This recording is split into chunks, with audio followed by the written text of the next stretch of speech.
السلام علیکم ورحمۃ اللہ وبرکاتہ، نحمده ونصلی علی رسولہ الکریم، اما بعد فاعوذ باللہ من الشیطان الرجیم، بسم اللہ الرحمن الرحیم، رب اشرح لی صدری ویسر لی امری واحلل عقدۃ من لسانی یفقہوا قولی۔ عن ابن عباس رضی اللہ عنہما انه دفع مع النبي صلى الله عليه وسلم يوم عرفة فسمع النبي صلى الله عليه وسلم وراءه زجرا شديدا وضربا للإبل فأشار بصوته إليهم وقال أيها الناس عليكم بالسكينة فإن البر ليس بالإيداع، رواه البخاري۔ سیدنا عبداللہ بن عباس رضی اللہ تعالی عنہما نے بیان کیا ہے کہ عرفہ کے دن وہ نبی کریم صلی اللہ علیہ وسلم کے ساتھ آ رہے تھے۔ رسول اللہ صلی اللہ علیہ وسلم نے پیچھے سخت شور، ڈانٹ ڈپٹ اور اونٹوں کی مار دھاڑ کی آواز سنی تو آپ صلی اللہ علیہ وسلم نے اپنے کوڑے کے ساتھ ان کی طرف اشارہ کرتے ہوئے فرمایا، لوگو سکینت اختیار کرو، یقیناً نیکی تیز رفتاری کا نام نہیں ہے۔ رسول اللہ صلی اللہ علیہ وسلم کے اس فرمان میں ہمیں ایک بہت اہم ہدایت ملتی ہے، اور وہ ہے کہ نیکی تیز رفتاری کا نام نہیں۔ اس سے مراد یہ ہے کہ ایسی تیز رفتاری جو دوسروں کے لیے اذیت کا باعث ہو، تکلیف کا باعث ہو، تو خواہ وہ نیک کام میں ہی کیوں نہ ہو، وہ ناپسندیدہ ہے۔ حدیث کے الفاظ سے پتہ چلتا ہے کہ اللہ کے رسول صلی اللہ علیہ وسلم حج کے موقع پر لوگوں کے ساتھ تھے۔ عرفہ کا دن تھا، اور جیسا کہ سب جانتے ہیں کہ عرفہ کے دن سورج کے غروب ہونے کے بعد لوگ عرفات سے مزدلفہ کی طرف جاتے ہیں، اور دن بھر کی مشقت کے بعد سبھی یہ چاہتے ہیں کہ فوراً مزدلفہ تک پہنچیں اور رات کو آرام کریں۔ تو ایسے موقع پر ایک فطری سی بات ہے کہ ہر شخص جلدی میں ہوتا ہے۔ اسی جلدی کا یا جلد بازی کا مظاہرہ کرتے ہوئے لوگوں نے اپنی سواریوں کو تیز ہانکنے کے لیے ان پر مار دھاڑ کی اور تھوڑا شور ہنگامہ کیا، تو آپ صلی اللہ علیہ وسلم نے ان کو روک دیا۔ ہم سب جانتے ہیں کہ آپ لوگوں کو صرف تعلیم ہی نہیں دیا کرتے تھے، بلکہ اس کے ساتھ ساتھ ان کی تربیت کا اہتمام بھی کرتے تھے۔ یزکیہم کا عمل اسی چیز کی طرف نشاندہی کرتا ہے۔ بہرحال تو آپ صلی اللہ علیہ وسلم نے بات کی اہمیت کو واضح کرنے کے لیے صرف کلام ہی نہیں فرمایا، بلکہ اس کے ساتھ ساتھ کوڑے سے اشارہ بھی کیا، کیونکہ ہجوم بڑا تھا اور اس موقع پر لوگوں کو متنبہ کرنا اور متوجہ کرنا بھی نہایت ضروری تھا۔ بہرحال اس ساری حدیث سے جو بات ہمارے سامنے آتی ہے کہ کام کوئی بھی ہو، دنیا کا ہو یا دین کا ہو، خواہ وہ عبادت ہی کیوں نہ ہو، اس میں جلد بازی پسندیدہ نہیں۔ مثلا نماز پڑھتے وقت اگر کوئی شخص جلدی جلدی نماز پڑھتا ہے تو یہ جلد بازی اس کے لیے پسندیدہ نہیں۔ اسی طرح مسجد کی طرف جاتے ہوئے بھاگ دوڑ سے کام لینا، خواہ نماز لیٹ ہی کیوں نہ ہو رہی ہو، وہ بھی پسندیدہ نہیں۔ اگلی حدیث میں آتا ہے، ان ابی سعد بن ابی وقاص قال الاعمش ولا اعلمه الا عن النبي صلی اللہ علیہ وسلم قال التؤدة في كل شيء الا في عمل الآخرة، رواہ ابو داود۔ سیدنا سعد بن ابی وقاص رضی اللہ عنہ نے روایت کی ہے کہ اعمش نے فرمایا، اور نہیں میں جانتا اس کو مگر نبی کریم صلی اللہ علیہ وسلم سے۔ آپ صلی اللہ علیہ وسلم نے فرمایا، ہر چیز میں آہستگی ہے سوائے آخرت کے عمل کے۔ پچھلی حدیث میں سکینت کا لفظ آتا ہے، اور یہاں پر آہستگی کی بات ہے۔ سکینت ایک کیفیت کا نام ہے، اور آہستگی سے مراد ٹھہر کر کام کرنا ہے۔ التؤدہ سے مراد یہاں کام کے اندر ایک وقار، سکینت اور ایک ٹھہراؤ کی کیفیت ہے۔ گویا جلد بازی ایک شیطانی عمل ہے جو دوسروں کے لیے تکلیف کا باعث ہوتا ہے، لیکن ہم سب جانتے ہیں کہ ہماری روزمرہ زندگی میں مختلف مواقعوں پر ہم کس قدر جلد بازی کا ثبوت دیتے ہیں. مثلاً ٹریفک کے معاملات میں دیکھیے، جب بہت سے لوگ ایک سڑک پر جا رہے ہوں، اشارہ بند ہو جائے تو اشارہ کھلنے کے بعد ہماری کیفیت کیا ہوتی ہے، کس طرح ہارن بجائے جاتے ہیں یا کس طرح ایک دوسرے سے آگے نکلنے کی کوشش کی جاتی ہے. تو ایسے میں خواہ کوئی مسجد کی طرف ہی کیوں نہ جا رہا ہو یا کسی نیکی کے کام سے کیوں نہ جا رہا ہو، لوگوں کو تکلیف دے کر تیز رفتاری سے کام لیتے ہوئے جانے میں اگر کسی بھی قسم کا کوئی حادثہ یا نقصان ہوتا ہے تو وہ نیکی نہیں بلکہ الٹا نقصان کا ذریعہ ہو سکتی ہے. تو جہاں ہماری نیت اچھی ہو وہاں ہمارا طریقہ بھی درست ہونا بے حد ضروری ہے. قرآن پاک میں اللہ کے محبوب بندوں کی ایک صفت بیان ہوئی ہے، وَعِبَادُ الرَّحْمَنِ الَّذِينَ يَمْشُونَ عَلَى الْأَرْضِ هَوْنًا، کہ رحمان کے بندے تو وہ ہوتے ہیں جو زمین پر آہستگی سے چلتے ہیں، یعنی ان کی رفتار میں ایک خاص وقار کا انداز ہوتا ہے، ٹھہراؤ ہوتا ہے. اور خواہ ایک شخص مسجد ہی کی طرف کیوں نہ جا رہا ہو، اس کو بھی اطمینان کے ساتھ چلتے ہوئے جانا چاہیے، کیونکہ رسول اللہ صلی اللہ علیہ وسلم نے فرمایا کہ جب نماز کھڑی ہو جائے تو تم اس کے لیے دوڑتے ہوئے نہ آؤ، آرام سے معمول کی چال چلتے ہوئے آؤ اور سکینت اختیار کرو. اب آپ دیکھیے کہ حج کے موقع پر بھی آپ نے سکینت اختیار کرنے کا حکم دیا اور مسجد کی طرف جاتے ہوئے بھی سکینت کا حکم ہے. جو نماز امام کے ساتھ پالو وہ پڑھ لو، اور جو تم سے فوت ہو جائے اسے پورا کر لو، لیکن بھگدڑ نہیں مچاؤ، کیونکہ اس سے دوسروں کو اذیت ہوتی ہے اور بعض اوقات کام سنورنے کی بجائے بگڑنے لگتا ہے. اسی طرح ایک اور روایت سے ہمیں پتہ چلتا ہے، حضرت ابو سعید خدری بیان کرتے ہیں کہ ہم رسول اللہ صلی اللہ علیہ وسلم کے پاس بیٹھے ہوئے تھے کہ آپ نے فرمایا تمہارے پاس قبیلہ عبد القیس کے وفد آ پہنچے ہیں. حالانکہ وہ وفد کسی کو نظر نہیں آ رہے تھے، لیکن آپ کو چونکہ اللہ تعالیٰ کی طرف سے بہت سی باتوں کی خبر دی جاتی تھی. وہ کہتے ہیں کہ ہم ابھی اسی حالت میں تھے کہ وہ وفد آ پہنچے. وہ اپنی سواریوں سے اترے اور اترتے ہی آپ کے پاس آ گئے، یعنی جو ہی آ کے رکے فوراً سواریوں سے اترے اور تیز تیز آپ کے پاس آ کر بیٹھ گئے. مگر ان میں سے ایک شخص تھا جس کا نام اشج تھا، وہ پیچھے رہ گیا. وہ سب سے بعد میں آیا اور پھر ایک جگہ پر آ کر بیٹھا، اور اس نے پہلے اپنی اونٹنی کو بٹھایا، اپنے کپڑے ایک طرف رکھے اور اطمینان کے ساتھ آپ کی خدمت میں حاضر ہوا. اس پر آپ صلی اللہ علیہ وسلم نے فرمایا کہ اے اشج، تم میں 2 خصلتیں ایسی ہیں جنہیں اللہ تعالی محبوب رکھتا ہے. ایک ہے حلم یعنی بردباری، برداشت کی قوت، اور دوسرے آہستگی سے سوچ سمجھ کر کام کرنا یعنی جلد بازی کا نہ ہونا. اشج نے عرض کیا، اے اللہ کے رسول صلی اللہ علیہ وسلم، کیا یہ صفات مجھ میں خلقی ہیں یعنی پیدائشی طور پر ہیں یا اب پیدا ہوئی ہیں؟ آپ نے فرمایا نہیں، خلقی ہیں یعنی گاڈ گفٹڈ ہیں، تمہاری فطرت میں یہ ہے.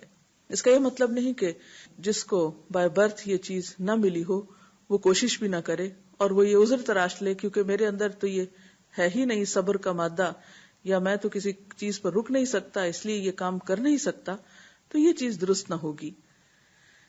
ایک اور حدیث میں آتا ہے، حضرت سہل بن ساعدی روایت کرتے ہیں کہ آپ صلی اللہ علیہ وسلم نے فرمایا، کاموں میں تاخیر کرنا یعنی غور و فکر کے بعد کام کرنا، سوچ سمجھ کے کام کرنا اللہ تعالیٰ کی جانب سے ہے، اور کاموں میں جلدی کرنا شیطان کی طرف سے ہے، یعنی بے سوچے سمجھے بس کر ڈالنا، نہ کسی سے مشورہ کرنا، نہ اس کے نتائج پہ غور کرنا، بس جو دل میں آیا اس کو کر گزرنا، تو یہ چیز ناپسندیدہ ہے.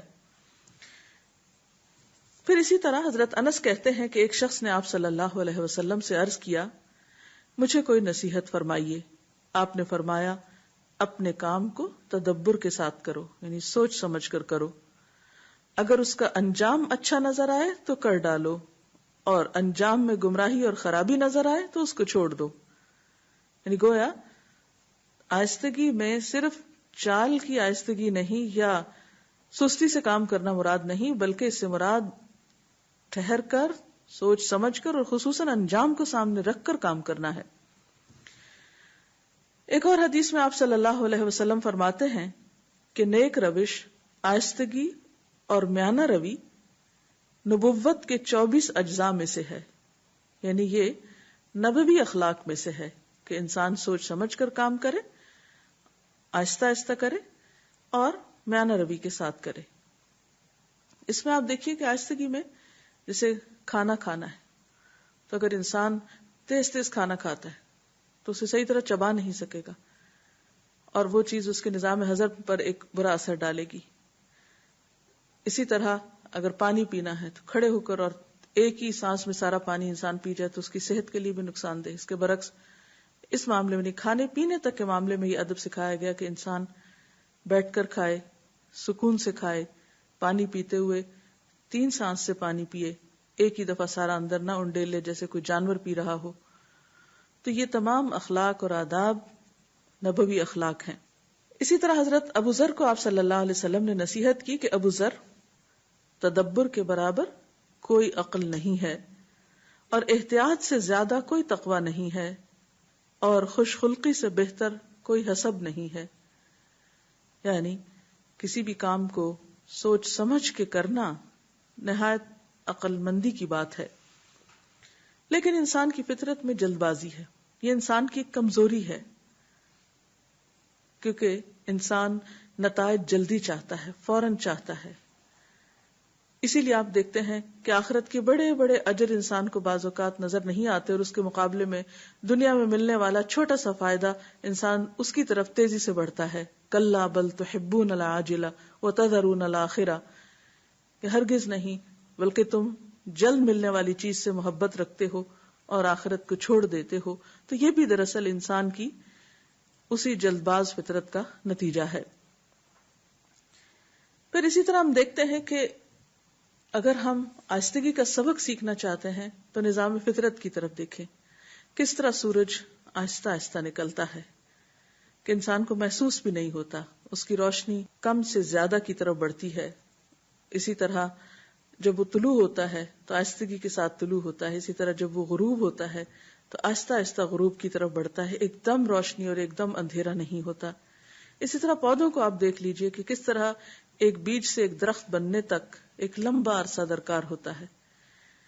اسی طرح جب موسم بدلتے ہیں تو وہ بھی آہستہ آہستہ، تاکہ انسان کی فطرت اس سے مانوس ہو جائے۔ خود انسان جب پیدا ہوتا ہے تو کس حال میں ہوتا ہے، پھر کس طرح وہ جوانی کو پہنچتا ہے، پھر کس طرح بڑھاپے کو۔ تو گویا اللہ تعالیٰ کے نظام میں اور اللہ تعالیٰ کی اس کائنات میں اس تدبر اور اس آہستگی اور سکینت کی بہت ساری مثالیں ہیں، جس میں ہم سب کے لیے سبق کے بہت سے سامان ہیں۔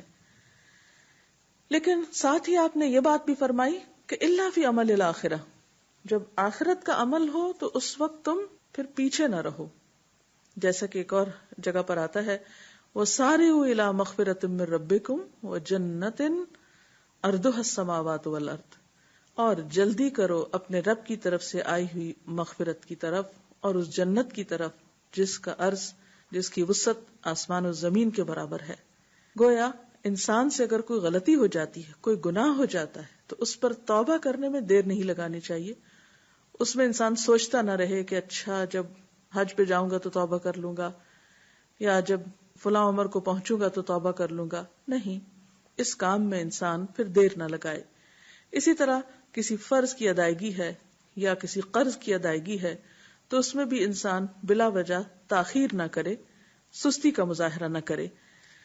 ہر نیکی میں انسان کو سبقت کرنی چاہیے۔ فَفِرُّوا إِلَى اللَّهِ، اللہ کی طرف دوڑو، یعنی انسان جو بھی نیکی اور خیر اور بھلائی کا کام اپنے سامنے پائے تو اس میں پھر دیر نہ لگائے، یعنی اس کے کرنے میں ایسی سوچ سمجھ سے کام نہ لے کہ انسان اس کام سے رک جائے یا پھر اسے چھوڑ ہی دے۔ پھر اسی طرح بعض اوقات ہم اس بات کا خیال نہیں رکھتے کہ ہماری تیزی سے دوسرے لوگ کس قدر متاثر ہوتے ہیں. بعض اوقات جب ایک شخص شور مچاتا ہے، ایک شخص پینک ہی کرتا ہے، جلدی سے کام لیتا ہے، تو دوسرے لوگ بھی پریشانی کا شکار ہوتے ہیں، اس کا پورا ماحول اس سے متاثر ہوتا ہے. اور اس سے ایک خرابی نہیں رہتی بلکہ کئی خرابیوں کا سبب بن جاتی ہے. تو اس لیے نیکی کے کام میں جلدی لیکن بے صبری نہیں، جلدی ضرور مگر جلد بازی نہیں، اور دنیا کے باقی کاموں میں آہستگی اور سوچ سمجھ کے کام کرنا اور قدم اٹھانا ہے، خصوصاً انجام کو دیکھ کر. اس سلسلے میں اگر کوئی اور بات آپ کے ذہن میں ہو تو آپ کر سکتے ہیں. رسول اللہ صلی اللہ علیہ وسلم کی ایک اور حکمت سے بھرپور بات جس سے میں یہ سمجھی ہوں کہ سکینت کا تعلق جو ہے وہ انسان کی اسٹیٹ سے ہے، یا اس کی کیفیت جو کہ ایک اطمینان کی حالت میں ہو، نہ کہ اتنی ہیجان خیز ہو کہ دوسرے لوگوں کو تکلیف پہنچے. اور التودع کا تعلق یا آہستگی کا تعلق عمل کی رفتار سے ہے. تو کیا یہ بات درست ہے؟ جی ہاں، بنیادی طور پر سکینت جو ہے وہ کیفیت ہی ہے کہ انسان جو بھی کوئی کام کرے اس میں ٹھہراؤ ہو، جلد بازی نہ ہو، یعنی اس کے اندر بھی ایک اطمینان ہو اور اس کی ظاہری کیفیت سے بھی اطمینان ٹپکتا ہو. اور التؤدۃ یعنی آہستگی جو ہے وہ کام کی رفتار یا اس کی پیس سے متعلق ہے. آپ نے درست سمجھا ہے اس کو. اور کوئی بات آپ پوچھنا چاہیں؟ جی، ابھی جیسا کہ آپ نے فرمایا کہ تیز رفتاری جو ہے وہ دوسروں کے لیے اذیت کا باعث ہوتی ہے، تو اس کی کوئی عملی مثال اگر آپ اس سے واضح کر سکیں. جی، بات یہ ہے کہ تیز رفتاری کسی بھی چیز میں ہو، جیسے ابھی ذکر ہوا ٹریفک کا، یا پھر عبادات میں بھی، جیسے مسجد جانے کے لیے بھی، اور خصوصاً جہاں بہت سارے لوگ ہوں. مثلاً آپ دیکھیے کہ حج کے موقع پر ہر سال کچھ لوگ منا میں بھگدڑ میں کچلے جاتے ہیں، تو اس کا بھی قصوروار ہمارا دین تو نہیں ہے، کیونکہ نبی صلی اللہ علیہ وسلم نے تو 1400 سال پہلے یہ بات حج ہی کے موقع پر لوگوں کو بہت اچھی طرح سمجھا دی تھی کہ نیکی اس چیز کا نام نہیں کہ تم یہاں پر بھاگ دوڑ کرو یا جانوروں کو مارو پیٹو یا جلدی کرو. نیکی جو ہے وہ اس سے مختلف چیز ہے، یعنی اللہ تعالیٰ کو بندے کا وہ شوق اور جذبہ اور طریقہ دیکھنا ہے، نہ کہ ایک کام کو بس جلدی جلدی کر کے نپٹا دینا ہے. اب بھی ہم دیکھتے ہیں اور بہت افسوس کے ساتھ یہ بات کہنا پڑتی ہے کہ بعض اوقات ٹریفک کے بہت سے حادثات کا سبب بھی تیز رفتاری ہوتا ہے. پھر اسی طرح گفتگو میں آپ دیکھیے کہ اگر ہم تیز سپیڈ سے بولتے ہیں، تیز باز ادا کرتے ہیں، تو اس سے بات دوسروں کو سمجھ میں نہیں آتی. اسی طرح کھانے میں، اسی طرح چلنے میں کسی کو اذیت دینا، کوہنی مار کے رستہ بنا کے پش کر کے دھکے دے کر آگے نکلنا، یا رستہ لینے کے لیے ہارن بجانا، یہ ساری چیزیں دوسروں کے لیے اذیت کا باعث بنتی ہیں. اس سلسلے میں ایک اور پہلو کی وضاحت میں آپ سے چاہوں گی کہ ہم یہ دیکھتے ہیں کہ ہمارے اندر آج کل جلد بازی کا ایک ٹرینڈ سا ہے. بچوں میں آپ دیکھیں تو ایک طرح سے ہائپر ایکٹیو بچے ہیں، کچھ بڑے ہو کر بھی ہائپر ایکٹیو رہتے ہیں. تو اس کی وجہ کیا ہے؟ کیا ہمارا تیز رفتار لائف سٹائل اس کی وجہ ہے، یا یہ انسان کی فطرت میں موجود ہے؟ بیسیکلی تو یہ ہے کہ جیسے قرآن پاک میں بھی آتا ہے کہ خلق الانسان من عجل، انسان عجلت سے بنا ہے، یعنی اس کی فطرت میں یہ کمزوری ہے. لیکن یہ کمزوری تو ہمارا امتحان ہے. اس کا یہ مطلب نہیں کہ انسان اپنی اس کمزوری پر قابو نہیں پا سکتا یا تربیت کے ساتھ اس کو سلجھایا نہیں جا سکتا. اس مسئلے کو ایسا کیا جا سکتا ہے. بنیادی طور پر طبیعت کے اندر صبر لانے کی ضرورت ہے، اور اس کی تربیت بہت ابتدائی زندگی سے ہی دی جانی چاہیے. والدین کو اس پر محنت کی ضرورت ہے، اور اسی طرح اساتذہ کرام کو بھی. تو جہاں تک ہمارے لائف سٹائل کا تعلق ہے کہ ہم موجودہ دور میں بہت سی چیزوں میں تیز رفتاری کا شکار ہیں. پہیہ حرکت میں خصوصاً اس وقت سے، اور پھر انڈسٹریل ریولوشن کے بعد ہر چیز میں ایک تیزی آ گئی ہے، ہر چیز کی رفتار تیز ہو گئی ہے. تو قدرتی طور پر اس سارے ماحول نے انسان کے اوپر بھی ایک خاص اثر چھوڑا ہے، اور اس کے اندر وہ جو ایک فطری کمزوری تھی وہ مزید ابھر آئی ہے، اور اس کے نتیجے میں ایک ہائپر ایکٹیو ہونا، اور پھر اس کے نتیجے میں کئی بیماریوں کا شکار ہونا، یہ بھی بہت عام ہو گیا، اور یہ بہت ساری نفسیاتی الجھنیں اور پریشانیاں بھی اسی کا نتیجہ ہیں. پھر آپ دیکھیں کہ ان سب کے پیچھے جو ہے وہ بے صبرا پن ہے. تو اس میں کوشش کی ضرورت ہے، ٹریننگ کی ضرورت ہے، ضبط نفس کی ضرورت ہے، برداشت کی ضرورت ہے. یہ چیز محض سڑک پر یا کسی کراؤڈ میں ہی نہیں، میں سمجھتی ہوں کہ زندگی کے ہر معاملے میں اس اخلاق کی ضرورت ہے، اور اسے اپنے اندر پیدا کرنا چاہیے. اللہ تعالیٰ سے دعا ہے کہ وہ ہمیں بہترین اخلاق سے نوازے۔ اس کے ساتھ ہی ہمارے آج کے پروگرام کا وقت اپنے اختتام کو پہنچتا ہے۔ آپ سے اجازت چاہتے ہیں۔ السلام علیکم ورحمۃ اللہ وبرکاتہ۔